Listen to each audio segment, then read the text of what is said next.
Jahon o'zimiz mana buni kelib boshqatdan mana noldan haqiqiy professionallarga ko'rsatib beryapti.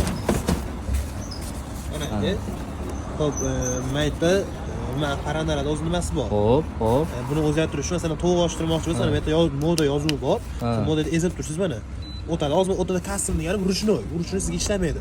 Sen birinchi o'rinda tovuq o'tkazib qo'yasiz, o'zim to'g'rilab qo'yaman. Sen modada ezgani sari nimasi o'zgaraveradi mana. Qo'z, o'rdak, qush, tovus. Bu nimaga kerak siz? Mas harfografiyasi ochganlik hisobiga o'zligirovka qiladi-yu. Shuncha o'zgaraveradi.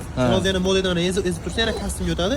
Yana esa keyin tovuq bo'ladi. Aylanaveradi shunaqa. Tovuq bo'lsa tovuqda ezib qo'yasiz. Bo'ldi. Endi tevada qizil yozuv bu ichidagi harorat hozirgi paytda necha turibdi, o'shani ko'rsatib turadi. Pastda sariq necha gradusda turishi kerak bu. Masalan, qizil necha gradusda chiqib tursa, ochadi, o'shani ko'rsatib turadi. Hozir qara 38, bu ichida issiqligi. Lekin hozir 1.9 turibdi. Chunki tayin ochganmiz-ku. Masalan, 60 namligi. Hozir 71 turibdi. Qo'yganingiz keyin hozir suv qo'ysiz, o'zi pasayib, o'zi nimasi kelib boradi. Mana dayis, bu kun sanaydi. Kun sanaydi. 120 bu time, bu 120 minut, har 120 minutda mana kalani simi bor, mana ulaydigan. Mana qatorda aylantirib turadi o'zi, har 122 soatda qiladi. O'zi aylantirib.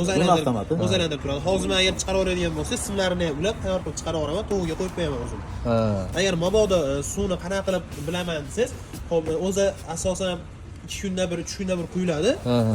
Suv tuyganda o'zi chiylab signal beradi o'zi aslida. Signal beradi. Suvni mana yerda quyiladi. O'sha teshigi bor, bunga qarab qo'yasiz. Mana yerda o'zini nimalari bor. Komplektda bunaqa suv quyadigan idish bor. 100 ml bo'ladi.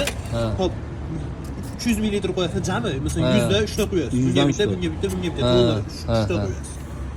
Bo'ldi. Shu narsa qayerda batavs qilinadigan ish qatorida ulanadi. Birinchi o'rinda suv quyiladi, navlit ko'tarib turib, issiqlik ko'tarib, keyin suv qo'yiladi. Endi ba'zi komplektlarni o'z boshqatdan qo'yib tushuntiramiz bunga. Bo'ldimi? Amakulatorga. 12 voltga mana. 12 volt svet o'chgandan keyin 12 voltga uni simni uzib turib, buni baqulab turib. Buni baqulab turib, endi ba'zi akkumulyator ulab qo'yasiz, bo'ldi. Ishlayveradi. Endi bu har doimgiga masalan svet o'chib qolganda 5 soatgacha, masalan, keraksa uzoq bir kungacha shunaqa ishlasangiz bo'ladi, lekin постоянно oshish qilguncha 12 voltga ishlatangiz. Bir kun shunaqa aytamiz. Bir kunga haligi svet o'chib qolganda eplab turish kerak. Uzoq bir kunda shu 12 voltda ishlatib tursangiz bo'ladi. Endi ishlayveradi, ishlamaydi emas. Faqat ziyoni bo'lishi mumkin. Ziyoni. O'sha постоянно tizmaga ulagangiz yaxshi. Bo'ldi.